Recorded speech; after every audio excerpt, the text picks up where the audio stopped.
الحمدللہ رب العالمین والصلاة والسلام علی خاتم الانبیاء وسید المرسلین سیدنا محمد وآلہ واصحابہ اجمعین۔ دوستو، کل تھوڑی سی بات مجموعی طور پر اسماء الحسنی کے سلسلے میں ہوئی تھی۔ آگے چلتے ہیں۔ اسماء الحسنی میں اللہ کا ذاتی نام اللہ ہی ہے۔ یہ ایک دفعہ اللہ، اور اسی نام کی 99 صفات ہیں جس کو اسماء الحسنی کہتے ہیں۔ اور یہ اتنا آسان اور زبان پر سہل، اور اس کے اندر شیرینی اور مٹھاس ہے، سہولت ہے کہ کوئی بھی آدمی بلا تکان، بغیر تکلف کے پڑھا ہو، بغیر پڑھا ہو، بچہ ہو، بوڑھا ہو، جوان ہو، گاؤں کا ہو، شہر کا ہو، بہت آسانی کے ساتھ یہ لفظ بولتا ہے اللہ۔ اور اس نام میں ایک اور بھی بڑا کمال ہے کہ یہ لفظ آج تک کسی غیر اللہ کے لیے نہیں بولا گیا جی، اور نہ بولا جائے گا۔ اور اس لفظ کو جب آپ بولتے ہیں تو مسلم کمیونٹی تو مسلمان رہی، جو لوگ مسلم کمیونٹی کے نہیں ہیں وہ بھی جب اس لفظ کو سنتے ہیں تو ان کا تصور اسی ذات کے لیے آتا ہے کہ جو اس کائنات عالم کا تنہا مالک اور تنہا پروردگار ہے جی۔ دو بات۔ تیسری بات یہ کہ ہمارے معاشرے میں اگر کوئی بڑا آدمی ہے تو اس کی شان کے مناسب القاب استعمال کیا جاتا ہے۔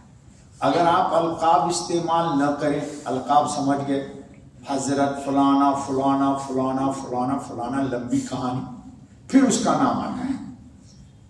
اللہ کی ذات جتنی بلند و بالا ہے اس کا تقاضا تھا کہ اس کے بھی القاب ہوں، لیکن اللہ رب العالمین نے اپنے بندوں پر، ہم پر کرم یہ کر دیا کہ بغیر القاب کے اس نے کہا کہ بس تو میرا ذاتی نام لیا کر، اللہ اللہ کیا جی، اللہ۔ اور اللہ رب العالمین اتنا اس لفظ سے خوش ہوتے ہیں، اتنا خوش ہوتے ہیں، اتنا خوش ہوتے ہیں کہ اس لفظ کا کہیں کوئی بدل نہیں ہے۔ دوستو، ہمارے قرآن کریم میں تقریباً یہ لفظ 2940 مرتبہ آیا ہے۔ پورے قرآن کریم میں لفظ اللہ 2940 بار یہ قرآن کریم میں آیا ہے یہ لفظ جی۔ اور ہر جگہ اللہ رب العالمین نے اپنا تعارف کرایا ہے۔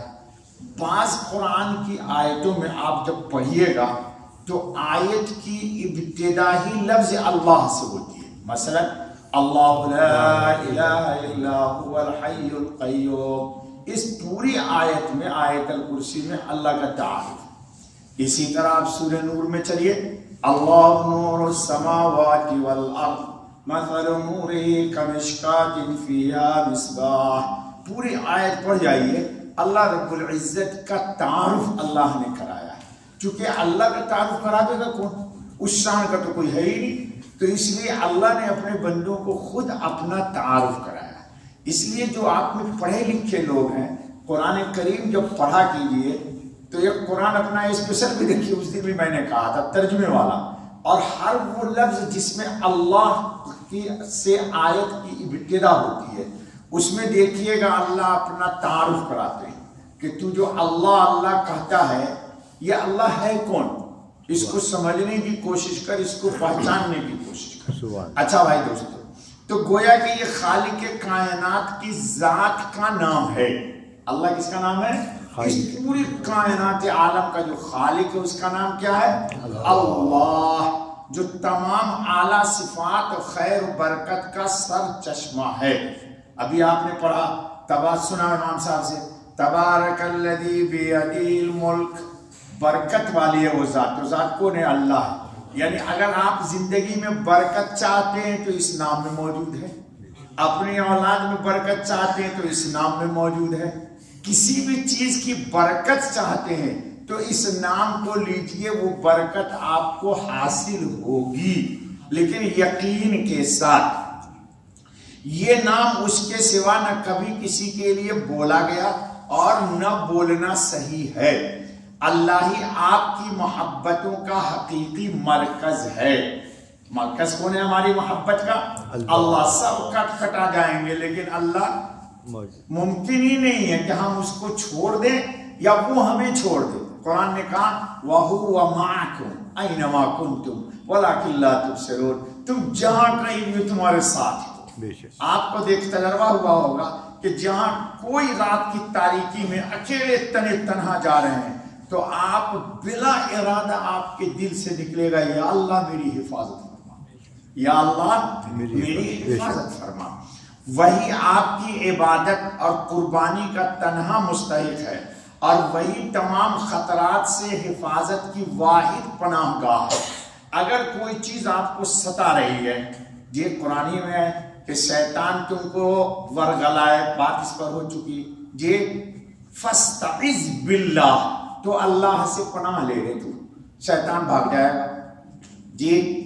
پس اس کی محبت سے دل کو آباد کیجئے، اسی کی مخلصانہ عبادت کیجئے اور اسی پر اعتماد اور بھروسہ کیجئے۔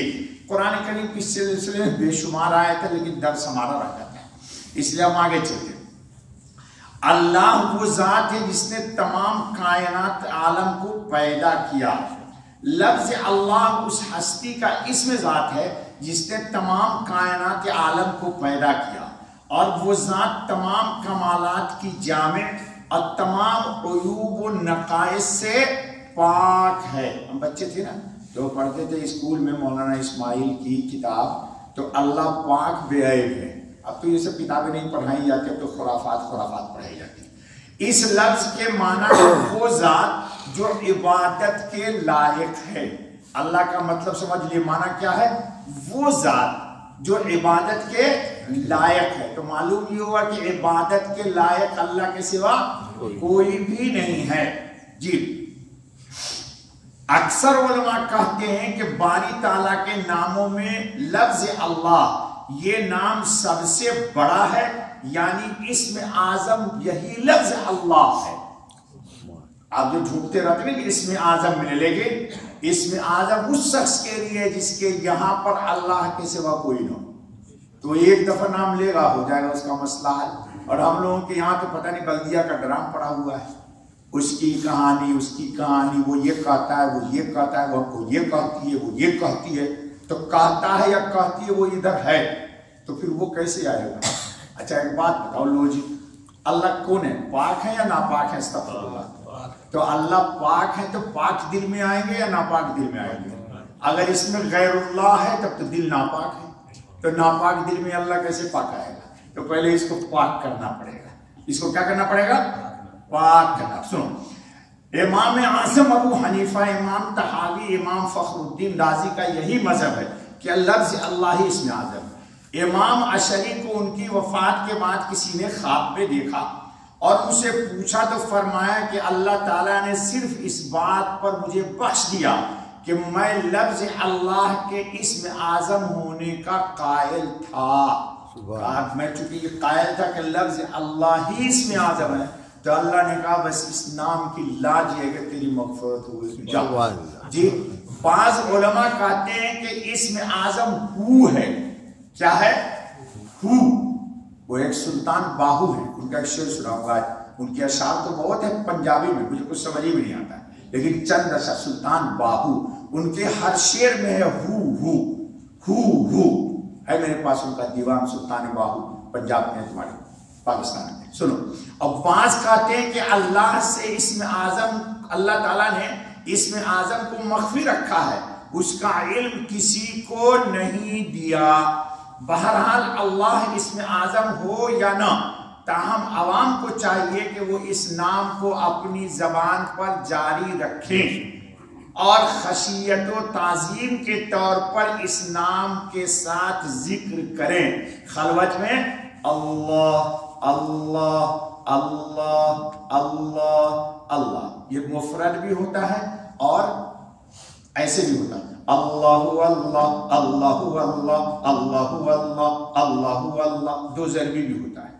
جو لوگ صوفیاں ہیں ان کے ہاں دونوں ہوتا ہے، ٹھیک ہے، دو ضربی بولتے ہیں اس کو، دو ضربی، اللہ اللہ اللہ اللہ، اور اللہ کی ضرب کو اس پر لگانا ہے تاکہ یہاں سے بھاگے، جتنا ہے سب بھاگے۔ جب یہ آتا ہے تو پورے جلال کے ساتھ آیا لگے، سب کو نکال دے گا وہ جی۔ لیکن ہم لوگ اس کو کرتے نہیں، ہم چاہتے ہیں نہ کریں، اس لیے کہ 1000 بلدیہ کا ڈرام ہمارے پاس ہے۔ چلو بہرحال، اور خواص کو چاہیے کہ وہ اس نام کے معنی میں غور کریں اور یہ جانیں کہ اس نام کا اطلاق صرف اسی ذات پہ ہو سکتا ہے جو صفات الوہیت کی جامع ہے۔ تمام تر صفات کس کے لیے ہے؟ ارے ہم مر جائیں گے، ہم سے پہلے بھی جو آئے سب مر گئے، تو مرنے والے میں کیا خوبی ہوگی؟ یہ تو سب سے بڑا عیب ہے، موت جو ہے یہ سب سے بڑا عیب ہے۔ اسی لیے قرآن کریم نے نفی کی ہے، اللہ لا الہ الا هو الحی القیوم، نفی کر دی اس نے جی۔ آپ سب جتنے ہیں سب مرو گے، مرو گے نہیں مرو گے؟ تو جب مرو گے تو پھر خوبی کیا ہوئی آپ کے اندر، کمال کیا ہوا آپ کے اندر؟ اس لیے کسی میں کوئی کمال نہیں ہے جی، بلکہ خواص الخواص کو چاہیے کہ وہ اپنا دل اللہ میں مستغرق رکھے، کیونکہ اللہ اس کائنات ارضی و سماوی اور ظاہر و باطن کا خالق و مالک، رب اور رازق ہے۔ اللہ احد اور صمد ہے، بالکل اکیلا اور یکتا، واجب الوجود، ہر جگہ موجود، بے پرواہ، بے نیاز، بے شریک اور بے جوڑا، نہ اس کو کوئی جوڑو ہے نہ اس کا کوئی جوڑا ہے۔